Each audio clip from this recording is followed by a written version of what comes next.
Amém? Então vamos aproveitar o nosso tempo. Eu convido a você a abrir a sua Bíblia junto comigo no livro do profeta Isaías.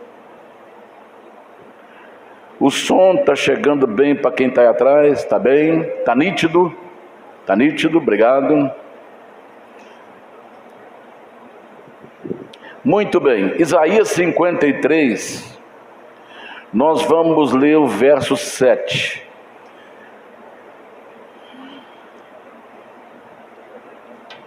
Isaías 53, verso 7. Diz assim o texto: ele foi oprimido,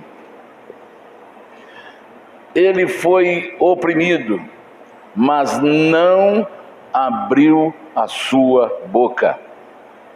Como um cordeiro foi levado ao matadouro, e como ovelha muda perante os seus tosquiadores, ele não abriu a sua boca. Aleluia.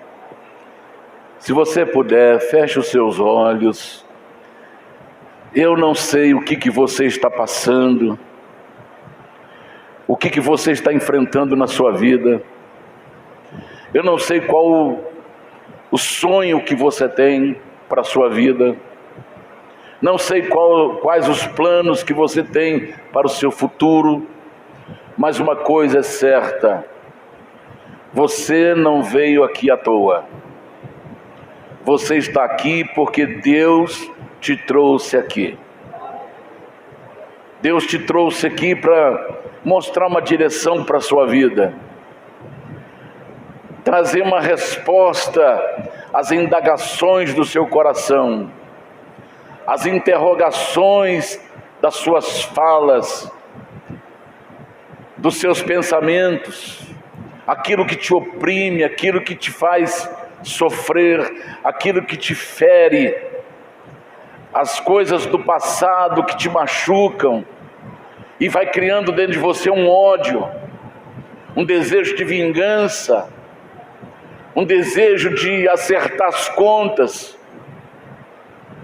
Deus trouxe você aqui hoje para mostrar para você qual é o caminho, qual é a direção, para você não complicar a sua vida, para que você possa ter a sua história mudada, ter uma mudança de rota, uma mudança de direção.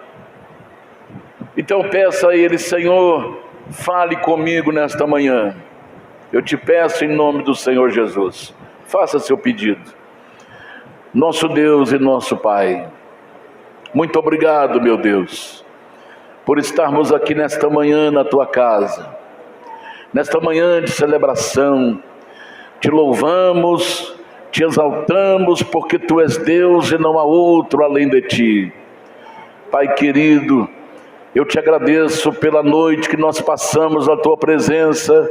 O Senhor fez com que o nosso coração continuasse batendo, os nossos pulmões continuassem respirando, os nossos rins continuassem filtrando.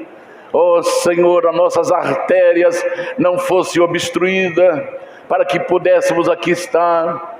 Muito obrigado, Senhor. Não tenho nada para oferecer, mas oferecemos a Ti os nossos corpos como sacrifício vivo, santo e agradável a Ti, que é o nosso culto racional.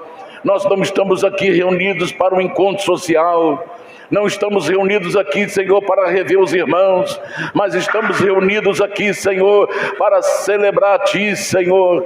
Estamos reunidos aqui para Te adorar, estamos reunidos aqui, Senhor, para Te glorificar como único Deus verdadeiro, e a Jesus Cristo a quem Tu enviastes. Pai Santo, nos abençoe nesta manhã. prepara os nossos corações para esta celebração da ceia.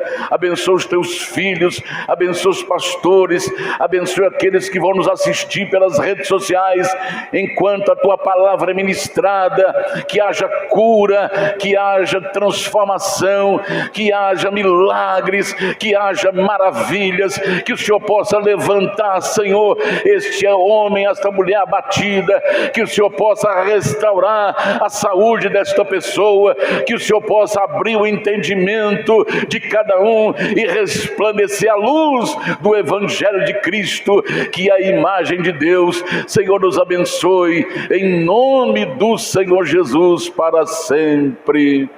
Amém e amém. Graças a Deus, podemos assentar. Muito bem. O assunto que hoje eu gostaria de abordar com os irmãos é as últimas palavras do Senhor Jesus Cristo na cruz do Calvário. As suas últimas palavras antes de morrer. Então, eu gostaria que você prestasse bastante atenção neste assunto que vamos tratar agora, porque o profeta Isaías, um dos maiores profetas da história do Velho Testamento, e ele, no ano 712 antes de Cristo, olha, o Brasil, a história do Brasil, o Brasil foi descoberto em 1522, não é isso? 1522, a de 1500. Então nós temos quantos anos aí? 522, 525, né? Fez agora. O Brasil tem 525. Olha quanta coisa aconteceu nesse Brasil. Quando Pedro Álvares Cabral chegou aqui, só tinha índio. Aí eles passavam a perna nos índios, trocava espelho a troco de diamante, a troco de ouro. Pedro Álvares Cabral não era tão bobinho assim, não. Pedrinho, dá para você espelho, e você dá para Cabral essa bolinha amarela. Aí o índio trocava. Aí a nossa riqueza ia tudo para Portugal. E alguém que já ouviu aí a história do Santo do Paoco, ela realmente existiu, é uma realidade. Então, para burlar a fiscalização do que estava saindo aqui do Brasil, eles criaram o Santo do Paoco. Era uma imagem enorme, mas ela era oca por dentro. Ela tinha uma janelinha na nuca e uma janelinha nas pernas. Ali era colocado ouro, diamante, as riquezas. E aí eles iam lá ajoelhados, te adoramos, ó nosso Deus. E aí saiu o ouro tudo embora daqui. Agora, quanta coisa aconteceu no Brasil, navios que chegavam da África, trazendo pessoas para trabalhar como escravos, guerras no Brasil. Olha, em 525 anos, quanta coisa aconteceu. Eu estou falando isso aqui para você ver, quando uma pessoa anda na presença de Deus, Deus traz uma revelação de forma nítida, detalhadamente para a sua vida, com detalhes que você passa despercebido, mas o Espírito Santo na nossa vida, ele traz uma revelação divina com muitos detalhezinhos que nem o computador talvez conseguisse revelar. Então, olha, 712 anos antes de Cristo, o profeta Isaías viu Jesus. Ele viu Jesus do palácio de Pilatos até o Monte Caveira. E lá no Monte Caveira, ele falou as suas últimas palavras. Mas eu quero bordar para você, por que que ele diz assim? Olha aqui, o versículo que nós lemos, olha a primeira parte do versículo aí. Ele foi oprimido. O que é ser oprimido? Ser oprimido é ser humilhado. Você está sendo humilhado? A sua vida está sendo humilhada? Então você está sendo oprimido. Se alguém está humilhando você, se alguém está pisando em você, se alguém te detesta, se alguém te pisa, se alguém te fere, você está sendo oprimido. Então o profeta Isaías disse: ele foi oprimido. E vamos ver como é que foi a opressão dele? João 19, 1 a 3. Preste atenção nisso agora. Tem uma... Ah, não brinca. Hein? Travou. João 19. Então hoje eu vim confiando no computador, hein? João 19, 1 a 3. Olha o que está escrito aqui. Pilatos, pois, tomou então a Jesus e o açoitou. Jesus não tinha feito nada. Jesus é o Filho de Deus. Não fez nada. Então ele foi açoitado. O que significa ser açoitado? O que significa ser açoite? Um açoite representa 40 chicotadas mais uma. Então fizeram o quê? Amarraram Jesus no tronco, no pátio do palácio de Pilatos. Amarraram as suas mãos, tiraram a sua roupa e começou o açoite. 40 chicotadas nas costas de Jesus. E o chicote era chamado de azarrogue de cordéis. Na ponta tinha pedaços de arames, pedaço de ferro, para que onde atingisse, rasgasse a sua carne. Então, e os soldados, tecendo uma coroa de espinhos, lhe a puseram sobre a sua cabeça. Teceram uma coroa de espinhos, e segundo os estudiosos, esses espinhos foram tirados de uma madeira chamada, de uma árvore chamada de cetim. E cetim era madeira que representava a nossa humanidade. Então nós, eu e você, tornamos um espinho na cabeça de Jesus. Olha como é que Deus fez. Ele pegou a nossa própria maldade, os nossos próprios espinhos, e teceram uma coroa e cravaram sobre a cabeça de Jesus. Os soldados, tecendo uma coroa de espinhos, lhe a puseram sobre a cabeça e lhe vestiram uma veste púrpura, uma veste vermelha, e dizia: salve, rei dos judeus, e davam-lhe bofetadas. Você já levou bofetada?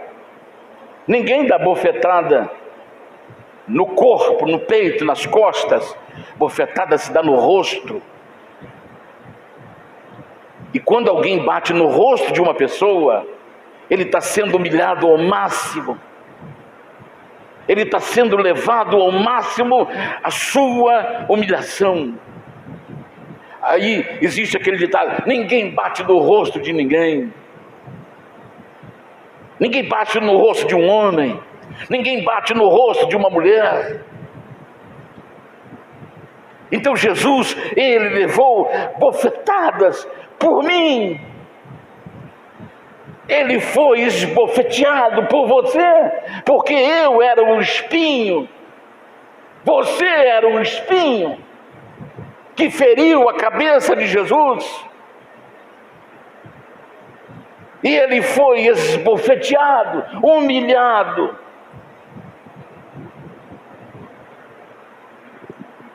Então Pilatos saiu outra vez fora e disse-lhe: eis aqui vou-lo trago fora, para que saibais que não acho nele crime algum. Olha, depois de bater tanto nele, dele levar mais de 40 chicotadas, falou assim: tá aí, agora eu não acho nele culpa nenhuma. Jesus apanhou à toa? Bateram em Jesus à toa? Mas na visão de Isaías, ele foi oprimido. Ele foi oprimido. Mateus capítulo 27. Mateus 27, 28. Olha o que diz aí o texto. E despindo-o, tiraram sua roupa. Irmãos, imagina. Voltou? Rapaz, que benção, hein? Deixa eu só fazer isso aqui, já está aberto aqui. Está vendo?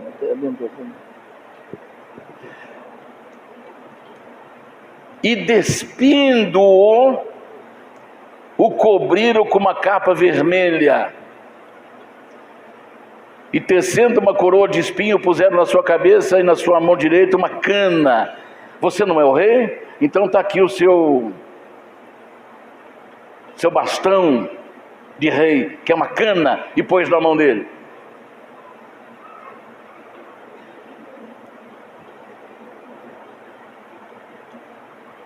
E ajoelhando diante dele, o escarneciam, dizendo: salve, rei dos judeus. E cuspindo nele, tiraram-lhe a cana e batiam com ela na cabeça dele. Vai prestando bastante atenção o que fizeram com Jesus. E depois de haver escarnecido, tiraram-lhe a capa e vestiram-lhe as suas vestes e o levaram para ser crucificado. Vai observando. Quando Deus colocou no meu coração para falar sobre esse assunto, irmãos, eu confesso para vocês que eu me senti assim, veio tudo na minha mente, o que Jesus passou por causa de mim, por minha causa. Olha a humilhação que ele passou, tiraram a roupa dele, e todo mundo vendo.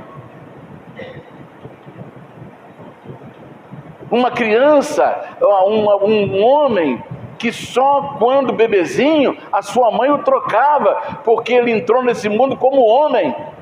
Ele passou por todas as fases da vida de uma criança. Então só sua mãe que cuidava dele.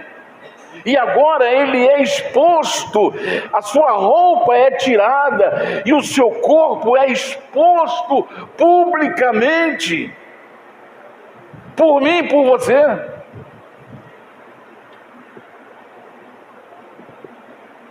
Mateus 26, 66. Já está aqui na minha mão, já vou. E o que vos parece? Respondendo, disseram: é réu de morte. Então cuspiram-lhe no rosto e lhe davam murros. Irmão, Jesus levou soco, cusparada, cuspiram no rosto de Jesus, escarraram no rosto de Jesus, deram murros, socos. Eu imagino, Jesus virou um saco de pancada dos seus algozes. Sabe por que ele fez isso? por causa de mim e por causa de você.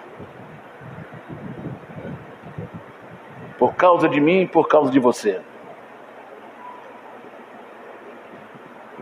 Dizendo: profetiza-nos, Cristo, quem é que te bateu? Colocaram uma venda nos seus olhos, davam um murro nele e falaram: agora fala, acerta, adivinha, quem é que te bateu? Olha o que Jesus passou por mim e por você. Então ele caminhou angustiado. Dali vestiram ele, tiraram a veste vermelha, voltaram com as roupas dele, aí cobriram. Já viu quando alguém comete um crime, uma maldade, e depois esconde a sua maldade? Para que ninguém veja o que foi feito com ele. Tiraram a roupa escarlate, colocaram a sua roupa de novo, cobriram as feridas dele, deixaram apenas a coroa de espinho, mas Jesus já estava perdendo sangue. Por que um toureiro magro, de 40, 50 quilos, vence um touro de 1 tonelada? A tourada, ela acontece muito em Portugal, na Espanha, em vários países elas já foram proibidas, porque a maldade é muito grande. Quando o toureiro entra na arena, ele solta o touro, aquele homem magro, de perfil, de uma silhueta bem magrinha, com um manto vermelho, com espadas nas mãos, com enfeites, com fitas vermelhas, com fitas verdes, com fitas amarradas. Aí quando o touro vem, ele só desvia, o touro passa, ele finca a primeira espada no dorso do touro, que tem 1 tonelada de peso, que só com a cabeçada ele matava aquele toureiro. Mas ele finca a primeira espada, depois finca a segunda, crava a terceira, crava a quarta, e ele vai correndo, as espadas vão fazendo assim, vai abrindo o dorso dele, e o sangue começa a molhar o seu corpo, e o touro vai perdendo as forças. Quando perde as forças, aí é só chegar perto, e o toureiro já crava no coração do touro, e o mata, e todo mundo aplaude. Então Jesus, quando saiu do palácio, quando saiu do pátio, Jesus foi caminhando, perdendo as suas forças, porque ele estava perdendo muito sangue, tanto na cabeça, quanto no rosto, quanto no seu corpo. O sangue dele foi escorrendo por debaixo da sua roupa, mas ele não abriu a sua boca. Irmãos, se alguém te bate, aí a pessoa fala assim: eu não tenho sangue de barata, eu sou cristão, mas não tenho sangue de barata. Se alguém te chama atenção, o que você faz? A gente fica emburrado, a gente quer dar uma resposta imediata, porque em cada ação existe uma reação. Mas Jesus, ele não teve reação, ele não abriu a sua boca. Quando a sua mãe fala com você, o que você fala? Sai resmungando. Sai resmungando. Não vai em tal lugar, sai resmungando. O dia, quando eu tiver 18 anos, eu saio desta casa. Ninguém manda em mim. Eu vou fazer o que eu quero. Jesus sofreu tudo isso, mas não abriu a sua boca. Não abriu a sua boca. Aí o profeta Isaías diz assim: como um cordeiro foi levado para o matadouro. Jesus sabia que ia morrer. Ele podia ter fugido,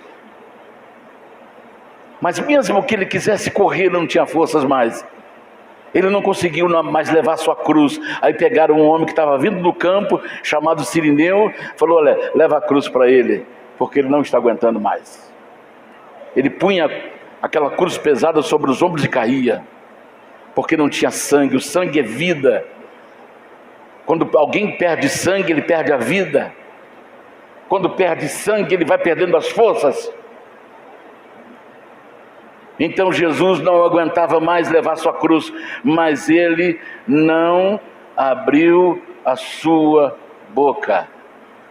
Todo ferido, açoitado, não abriu a sua boca. Como um cordeiro foi levado ao matadouro, e como ovelha diante de seus tosqueadores, emudeceu e não abriu a sua boca.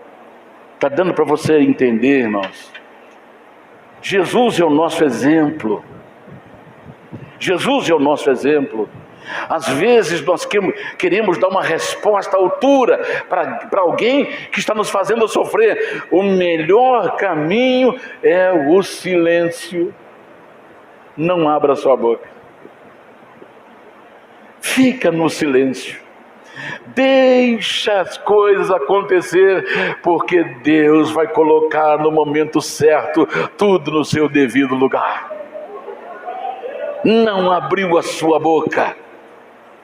Como cordeiro levado para o matadouro, e como ovelha diante de seus tosqueadores.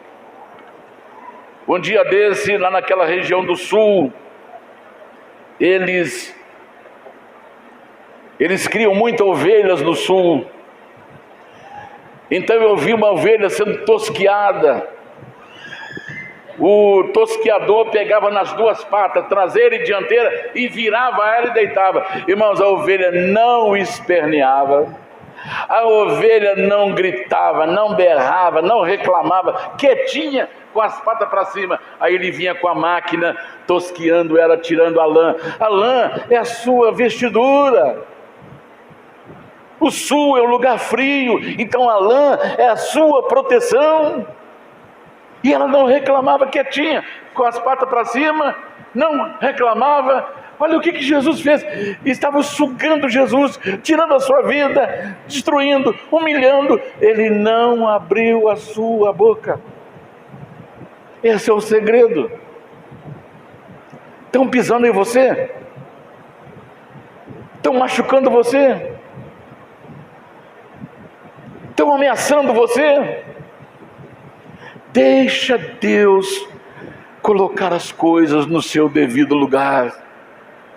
Porque quando a gente procura vingança, quando a gente procura reação por causa da ação, a gente procura reação, a gente estraga, a gente atrapalha Deus. Então deixa Deus, entregue para o Senhor, porque Ele vai cuidar desta situação da melhor maneira, porque a bênção de Deus vai cobrir a sua vida, a bênção de Deus será derramada sobre você, e tudo que estão fazendo com você, Deus vai vingar, porque a mim pertence a vingança, diz o Senhor. Entregue para Deus e deixa Deus fazer, não faça com as próprias mãos. Vamos seguir o exemplo do Senhor. Vamos ver a primeira palavra da cruz, Lucas 23:34. Vamos, agora Jesus chega lá no Calvário. Chegou no Calvário, ele é pregado. Tiraram-lhe a roupa outra vez. Deixaram ele exposto publicamente.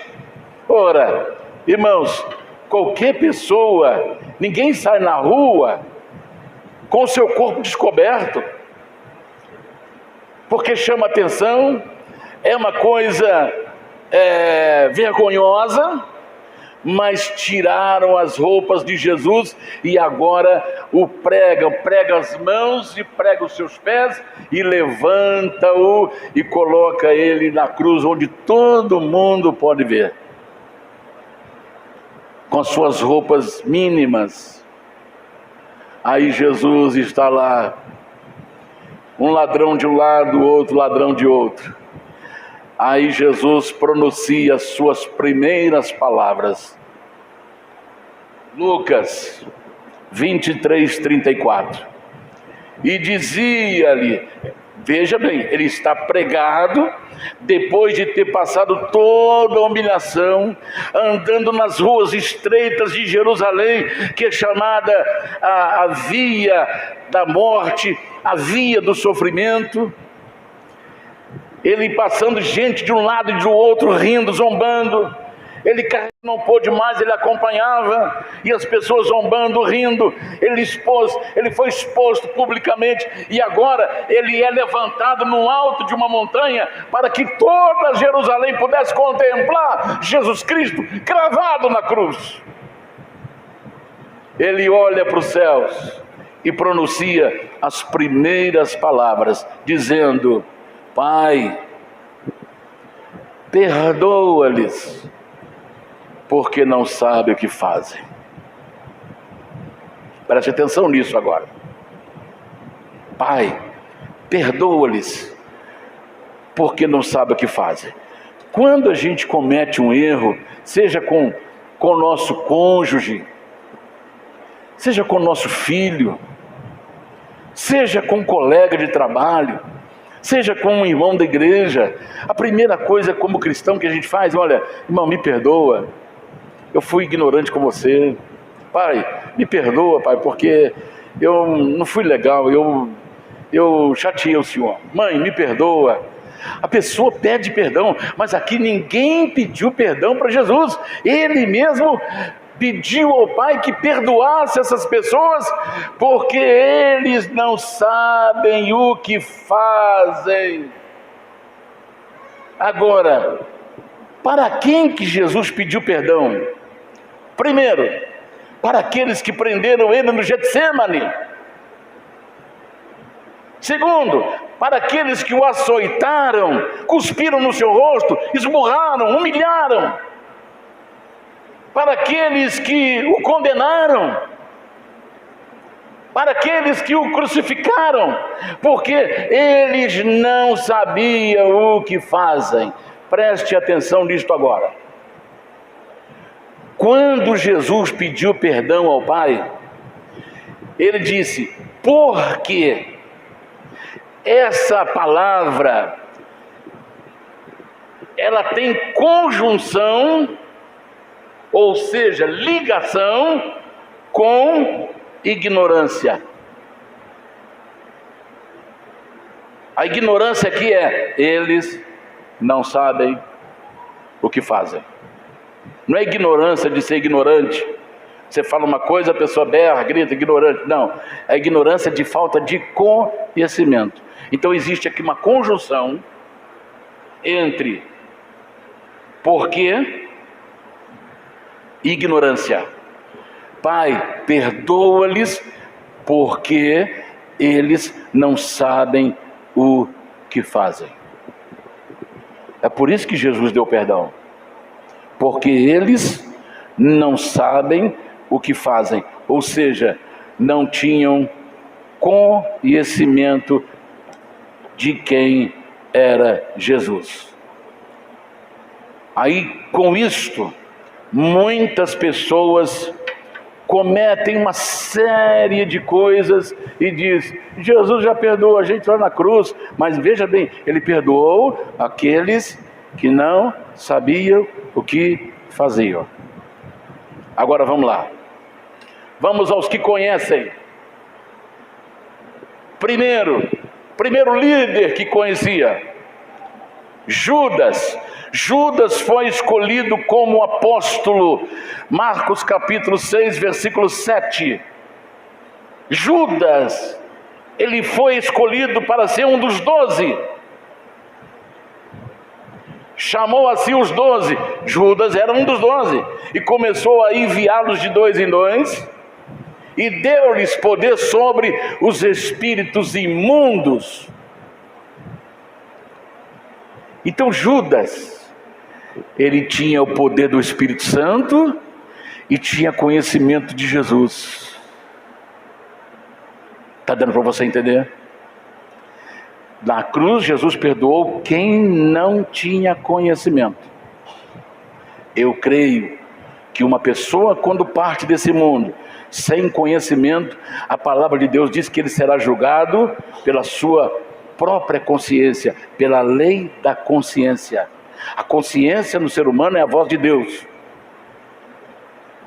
Você já viu quando a gente faz uma coisa errada? A consciência da gente acusa? A consciência pesa? Então, Judas era um homem que tinha conhecimento, mas ele traiu Jesus.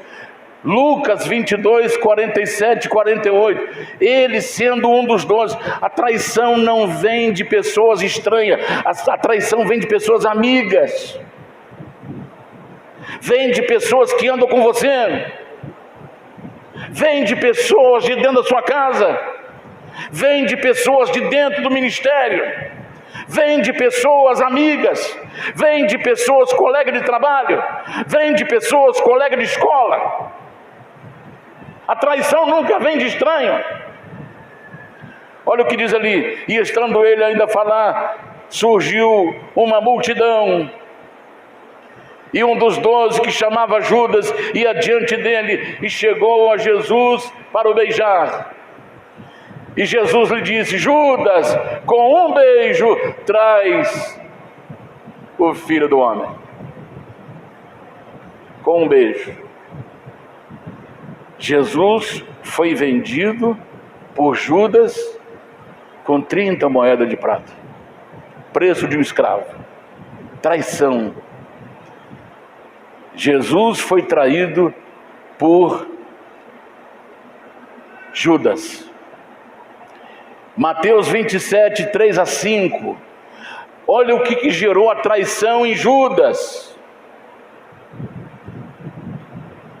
Então Judas, que o traíra, vendo que fora condenado, trouxe arrependido as 30 moedas de prata aos principais sacerdotes e aos anciãos, dizendo: pequei traindo sangue inocente. Eles, porém, disseram: que nos importa? Isso é contigo. E ele, atirando para o templo as moedas de prata, retirou-se e foi enforcar-se. Essa versão que foi colocada ali diz arrependimento, mas Judas não teve arrependimento. Judas teve remorso. Remorso é diferente de arrependimento. Remorso é sentir peso na consciência, é sentir culpa. Mas arrependimento é mudança de direção, é mudança de rota. Se Judas tivesse arrependido, ele teria voltado para Jesus e pedido perdão, mas ele sentiu remorso. Está ali, a outra versão, né? Quando Judas, que tinha o traído, viu que Jesus havia sido condenado, tomado de remorso, essa é a versão real, tomado de remorso, peso na consciência, o que ele foi fazer? Enforcar.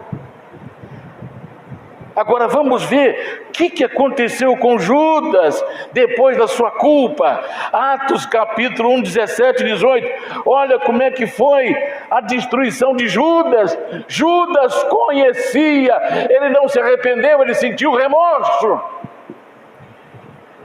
Ele foi contado como um dos nossos e teve participação nesse ministério.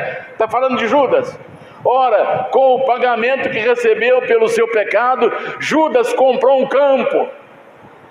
Ali caiu de cabeça, seu corpo partiu-se ao meio e as suas vísceras se derramaram. O que Judas fez? Ele comprou um lugar com o dinheiro que recebeu e foi se enforcar. Só que esse lugar era à beira de um abismo, e quando ele amarra a corda, que ele se joga, a corda se arrebenta e a sua cabeça é arrancada e o seu corpo parte no meio das pedras e as suas vísceras são derramadas. Olha que morte triste que Judas teve. Por quê? Porque ele conhecia. Está dando para você entender? Ele conhecia Jesus. Então o remorso o levou à morte, e uma morte triste. Vamos ver agora um outro homem que também fazia parte, que conhecia. Lucas 22, 60 e 61. Lucas 22. Agora é um outro que conhecia, um outro líder que conhecia Jesus. Pedro respondeu: homem, não sei o que você está falando. Imediatamente, enquanto ele falava, o galo cantou. O Senhor voltou-se e olhou diretamente para Pedro. Então Pedro lembrou-se da palavra que o Senhor lhe havia dito: antes que o galo cante, hoje você me negará 3 vezes. Pedro havia feito uma promessa para Jesus, quando Jesus disse assim: olha, o Filho do Homem será entregue na mão dos pecadores e será morto. Aí Pedro falou: de jeito nenhum, Senhor, eu estou contigo para ir para a morte se for necessário. Aí Jesus virou: Pedro, Pedro, antes que o galo cante, você vai me negar 3 vezes. E aí Jesus era levado de um lado para outro, naquela madrugada de quinta para sexta. Jesus era levado para uma sala para ser interrogado, passava com ele para outra, e a multidão, ninguém dormia em Jerusalém naquela noite. Aí quando chegou uma secretária e falou: você também é seguidor dele? Ele falou: não, nem conheço esse homem. Aí ele saiu. Aí mais para outro lugar, ele estava esquentando fogo, porque a noite estava fria, numa fogueira. Ah, você também é um dele? Não, eu não conheço esse homem. Segunda vez. Aí ele estava lá, aí uma moça falou assim: olha, a tua fala te condena, você é um seguidor dele. Ele falou: não, eu não conheço esse homem. Foi ali o texto lido. Quando ele falou: não conheço esse homem, o galo cantou. Aí lembrou do que Jesus falou: antes que o galo cante, você vai me negar 3 vezes. Aí naquela hora, por coincidência, Jesus estava saindo de uma sala para outra.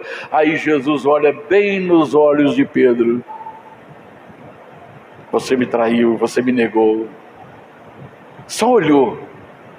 Pedro saiu dali. E a Bíblia diz que ele chorou amargamente, ele se arrependeu, chorou amargamente. Houve uma mistura de lágrimas com saliva.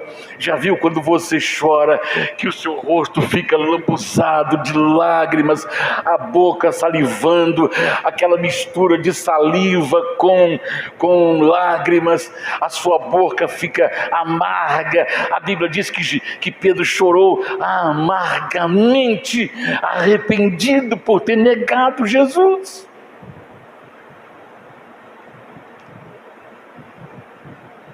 Olha a diferença entre remorso e arrependimento. O remorso leva à morte. O arrependimento muda a sua vida. Ah, Senhor, eu fiz uma coisa errada hoje. Não tenha remorso, tenha arrependimento. Não quero fazer mais isso. Senhor, me limpa, me perdoa, me purifica. Porque quando você se arrepende, a sua história muda. Quando você se arrepende, há uma nova direção para a sua vida. Mas o remorso leva você a se afundar cada vez mais. Nesses dias de carnaval, existe um monte de gente agora assustada depois dessas festas, porque agora começaram a aparecer as doenças.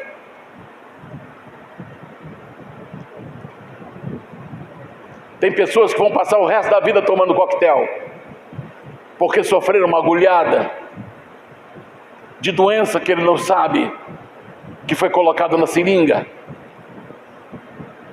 Tem milhares de pessoas correndo aos hospitais. Já tem pessoas internadas porque já apareceram manchas enormes, vermelhas em seu corpo e brotando várias feridas na boca. E aí tem que fazer um exame, aí a vida da pessoa já mudou. Olha, valeu a pena ficar lá nos 4, 5 dias pulando, e agora o preço será alto, porque muitas pessoas vão ter que tomar coquetel pro resto da sua vida, porque pegaram uma AIDS, porque pegaram uma outra doença crônica, que não tem nem ainda o diagnóstico. Valeu a pena? Então já que eu fiz isso, já que aconteceu comigo, eu vou fazer com o outro. Isso é remorso? Então você vai se vingar. Mas se você, a pessoa que foi atingida, se arrepender, Deus pode curar esse mal que jogaram em você. Mas tem que haver arrependimento e não remorso. Muitos estão arrependidos de ter passado os dias nas ruas. Pedro conhecia. Então por isso, Pedro teve a sua história mudada. Lucas 22, 33 e 34. Pedro chorou amargamente. Ele, porém, respondeu: Senhor, estou pronto para ir contigo para a prisão, como para a morte. Jesus respondeu: eu lhe digo, Pedro, que ainda hoje, antes que o galo cante 3 vezes, você me negará que me conhece. Então foi o que ele fez com Jesus. O remorso, ele não tem cura. Não adianta uma pessoa ficar com a consciência pesada se ele não buscar cura. A cura é o arrependimento. Por isso que na pregação de Pedro falou: arrependei-vos e convertei-vos para que seja cancelado toda a maldição na sua vida. O arrependimento é a solução. Quando Esaú, filho de Jacó, vendeu o seu direito de primogenitura, ele buscou lugar de arrependimento e não achou. Hebreus capítulo 12, verso 17.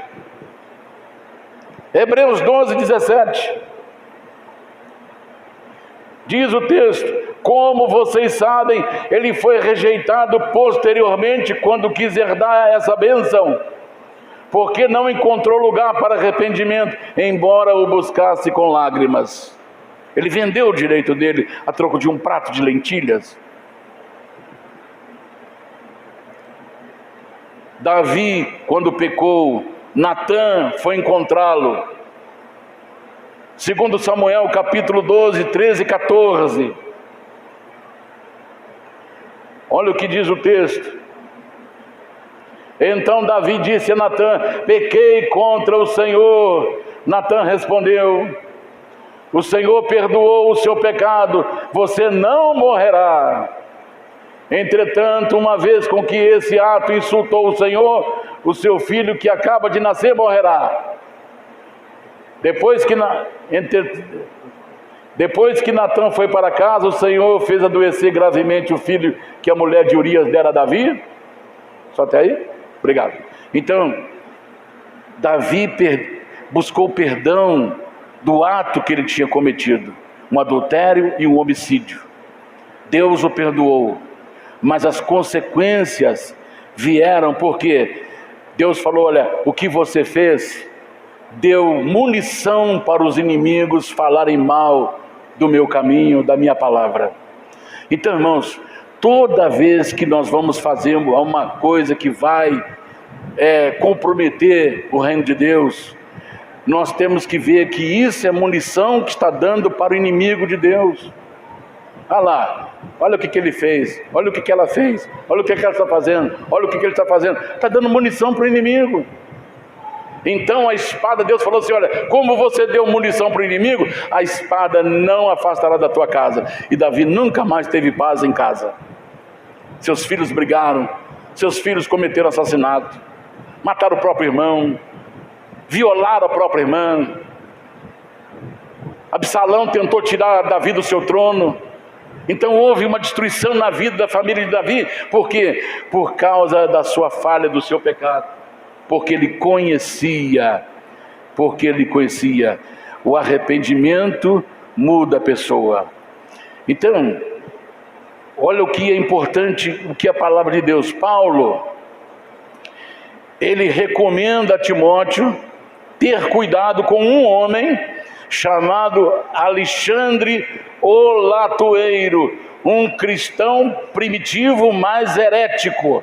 Eu quero que você entenda, porque hoje a pessoa pega um texto da Bíblia e fala assim: olha, o líder, ele pode fazer o que quer, ninguém pode falar nada, porque está tocando no ungido do Senhor. Eu quero dizer uma coisa para você: há ungido e há ex-ungido. Quando Saul pecou contra Deus, Deus falou assim: olha, eu te rejeitei para sempre. Ali foi tirado dele a unção, mas ele continuava como rei, mas ele perdeu a autoridade. E Davi, que estava poupando ele, Deus até reclamou com Davi: Davi, por que você está poupando Saul? Eu já o rejeitei. Então hoje as lideranças cometem alguma coisa e ele já logo baseia no texto: não toque no ungido. Às vezes ele não é mais ungido, ele é ex-ungido, como era Saul. Então Alexandre, o latoeiro, era um cristão primitivo, só que ele era um herege. 2 Timóteo 4,14, Paulo faz uma advertência a Timóteo, o jovem pastor: Alexandre, o ferreiro, causou-me muitos males, o Senhor lhe dará a retribuição pelo que fez.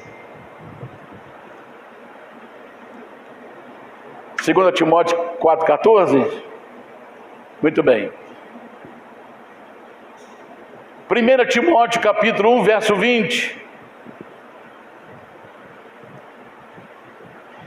Entre eles estão Emineu e Alexandre, os quais entreguei a Satanás, para que aprendam a não blasfemar. Então, Emineu e Alexandre, próprio apóstolo Paulo entregou a eles a Satanás, porque eles eram hereges.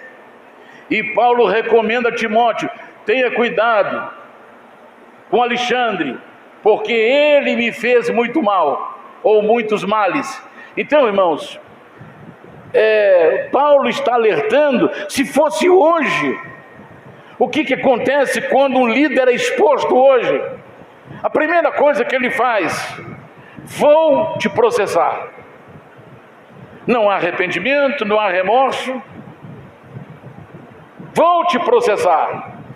Era para Alexandre falar: vou pegar Paulo porque ele colocou meu nome, ele colocou meu nome numa carta, ele me defamou.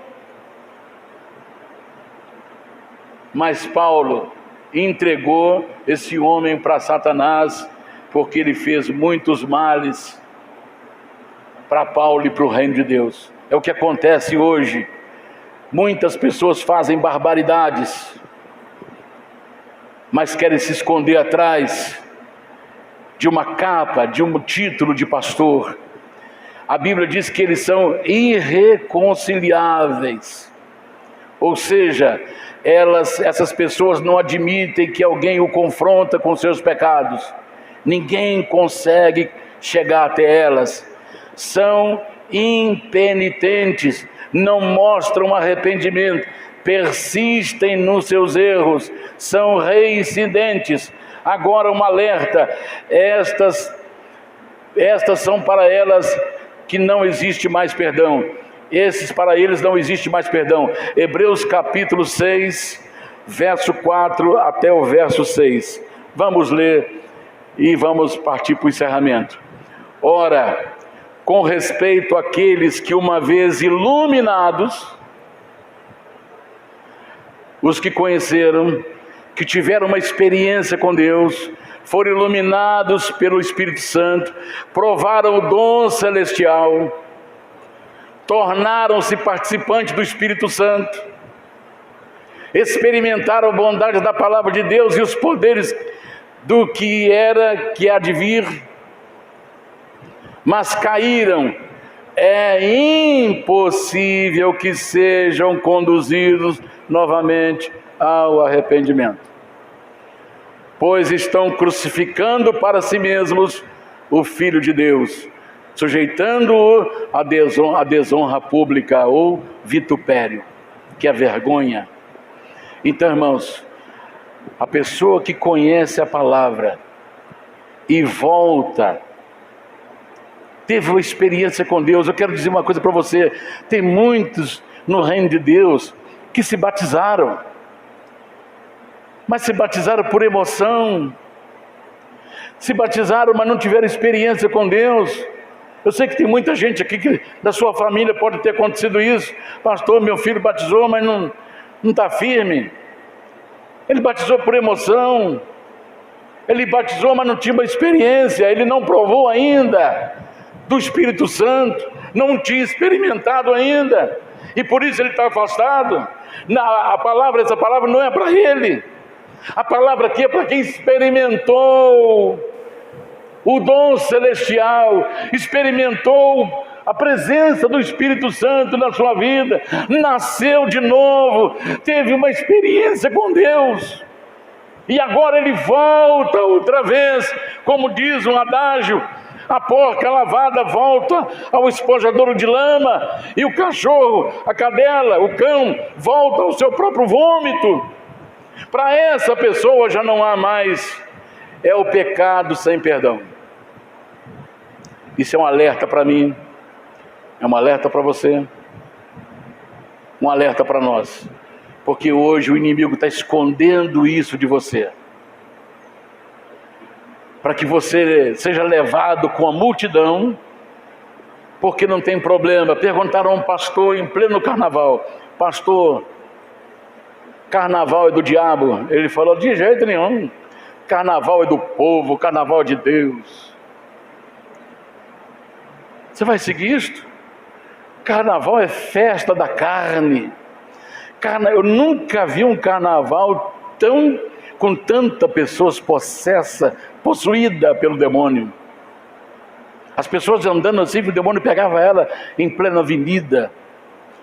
Carnaval pegou uma mulher e ela deu uma mensagem para todo mundo que está lá. O demônio no rosto dela, ela com um cajado batia na mão. Falou: e se Jesus fosse como ele? Aí virou para trás um rapaz vestido de Jesus, mas zombando de Jesus. Então, irmãos, qual é o recado de Deus para nós hoje? Nós temos o conhecimento. Então o recado para nós hoje é Apocalipse 22, 10 ao 12. Com isto eu encerro. Apocalipse, recado para mim, recado para você, recado para nós. Então ele me disse: não cele as palavras da profecia desse livro, pois o tempo está próximo. Continue o injusto a praticar injustiça, continue o imundo na imundícia, continue o justo a praticar justiça, continue o santo a santificar-se. Eis que venho em breve, e a minha recompensa está comigo, e retribuirei a cada um de acordo com o que fez. Então, qual é a ordem de Deus para nós? Quem é injusto continua fazendo injustiça. Quem é imundo vai continuar sendo imundo. Mas quem é justo vai continuar sendo justo. E quem é santo continue santificando, porque a hora está chegando. Amém, irmãos? Que Deus te abençoe. Fiquemos em pé e vamos orar. Glória a Deus. Obrigado, Senhor. Faça a sua oração. Entregue a sua vida ao Senhor.